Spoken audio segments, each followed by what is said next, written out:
not surprising that this series that we're kicking off on customer listening is kind of in that vein of like, okay, we've talked about internal feedback a lot.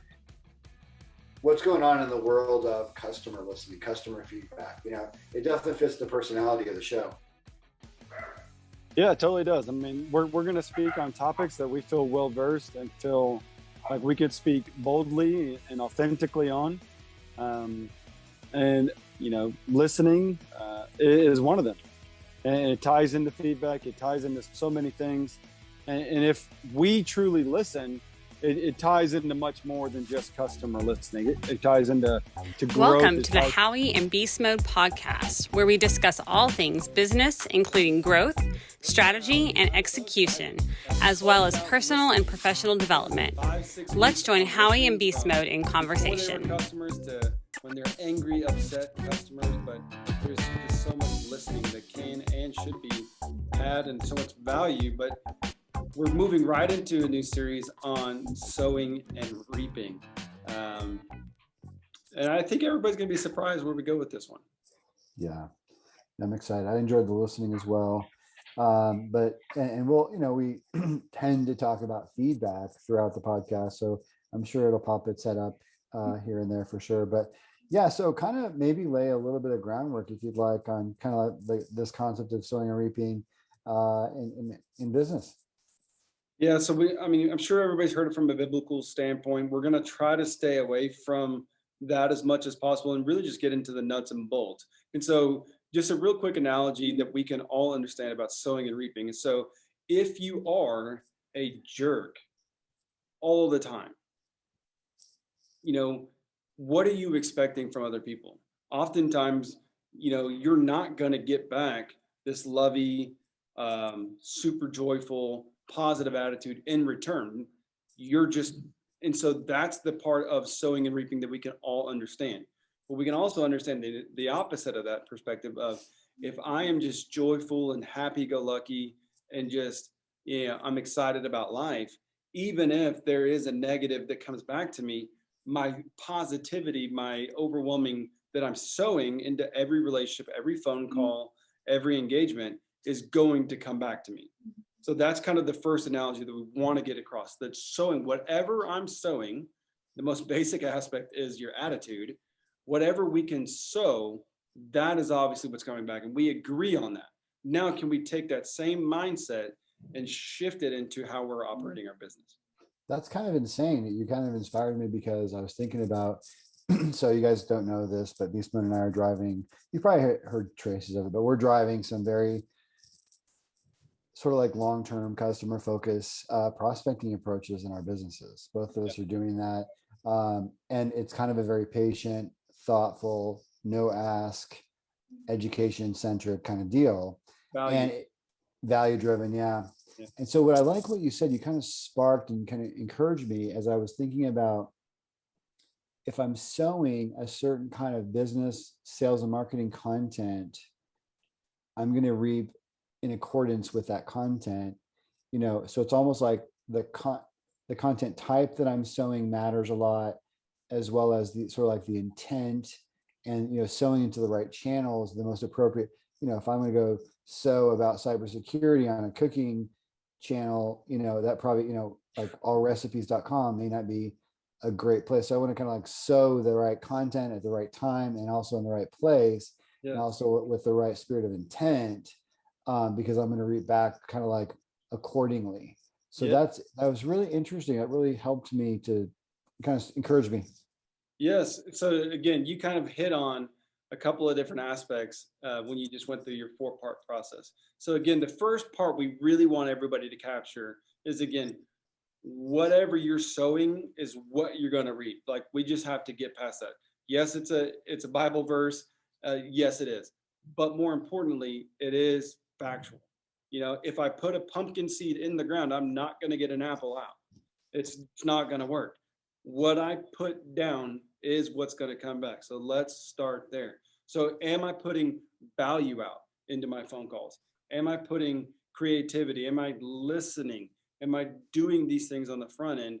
That's what I will get. Now, part of what you were leading into is how I set myself up is not, and we will get into where do we, okay, so now we understand what we're sowing is what we're reaping, et cetera, et cetera. We will get into, okay, now where should I sow? How should I sow? Like we will get into that. But more importantly, what we're discussing now is if I'm sowing value, I'm for you content, the people who who are gonna respond back to that are the people who are, that's who it's meant for, right? So if I'm sowing discount, I'm the people who are gonna come back that are gonna be my reaping are people who are discount orient people who are going to be looking. So I'm going to sign a 90-day agreement with you, knowing that in 60 days, I'm going to start looking for the next discount. That's who I'm going to get. So, I mean, can we realize that? Am I just constantly sowing? And maybe that's part of my issue. Why are my customers constantly leaving? Well, because you're selling discounts. So of course they're going to go to the next discount. Stop selling discounts. Good. Love it. Yep. Makes sense. Okay. And so really, so then now it gets into, I mean, we can get into how do you sow? And so again, for me, the abundance mindset is constantly sowing. You should never stop sowing. We've talked about this before, probably about 6 months, maybe a year ago, where we talked about, is it okay when your workload is heavy to stop going down your pipeline? And the answer is no, but we discussed really in depth of why. Because I don't ever want to stop sowing over here into my pipeline because I don't ever want it to dry up. Even if I'm overwhelmed and I got to start taking on new staff and you know my harvest is so plentiful, I can't ever stop sowing over here.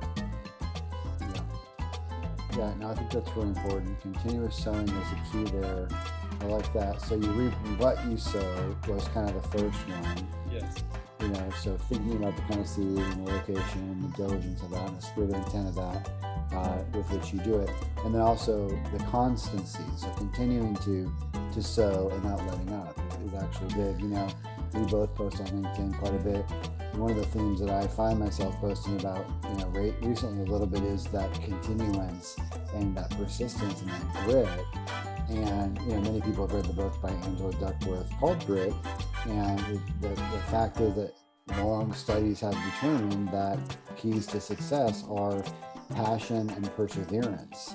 So that kind of positivity, that buoyancy, the ability to bounce back, and the perseverance to keep going no matter what as well. So that sowing constantly is going to be a really critical factor as well, because not every single seed is going to sprout. So you got to sow a lot of it and you got to keep going.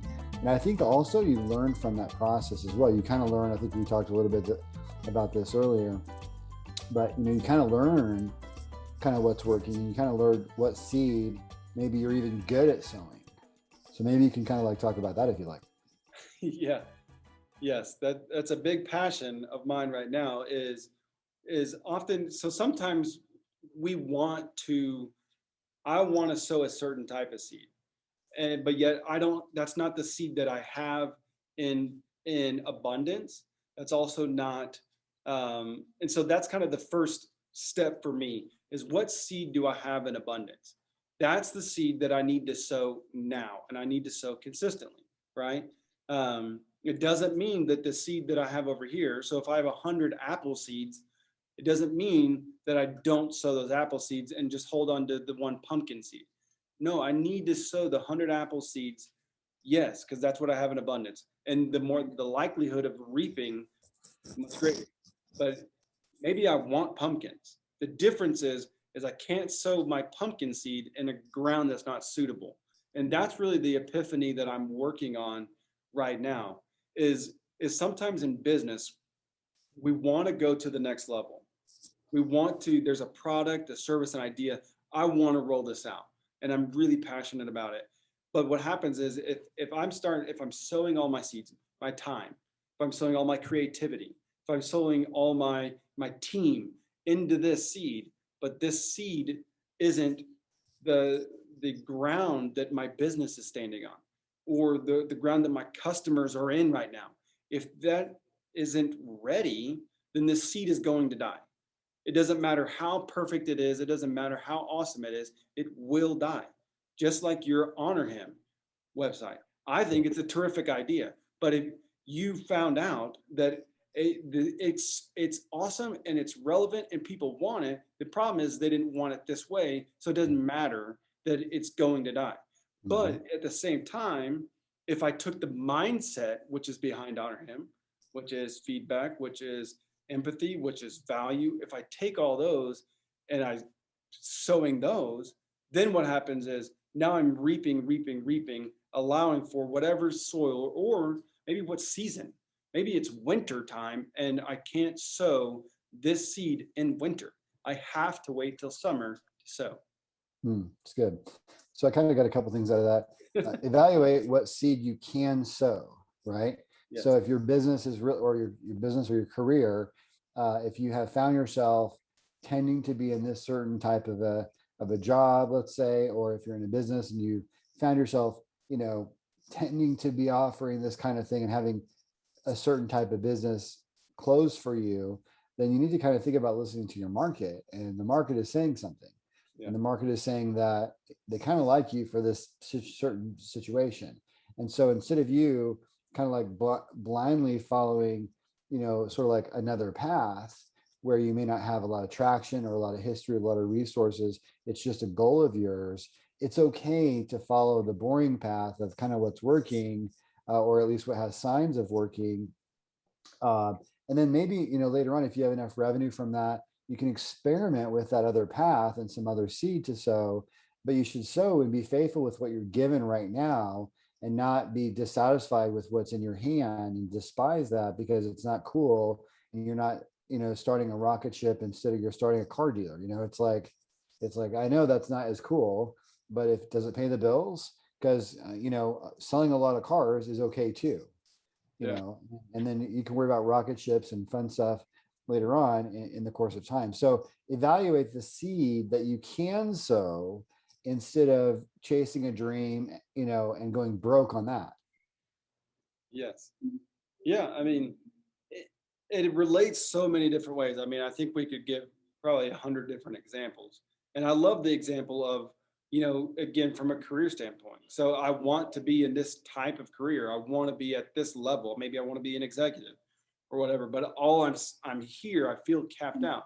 Well, maybe it's because what you have to give is meant for the receiving end, right? And again, when we can shift our mindset and think, what I have right now to offer would my seed, the seed that I have to offer right now, if moved to an executive level, would die, right? So not only would I die, but maybe the customer, that now as the recipient, they're not going to be successful. And if we could shift our mindset to that, to my seed that I have now is going to reap over here, and the recipients of that reaping is ultimately my customer, my client.